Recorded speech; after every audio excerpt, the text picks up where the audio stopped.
నీ ఫోన్ పడుతుంది లేరే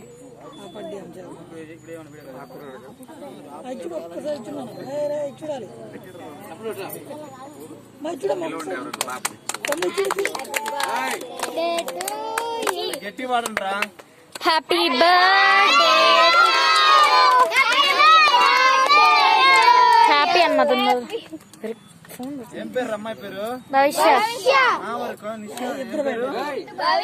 భవిష్యకి హ్యాపీ బర్త్డే చెప్పండి. Happy birthday to you my dear భవిష్య. పెద్ద పాట ఉంది, పాడాలంటే ఇంట్రెస్ట్ లేదు.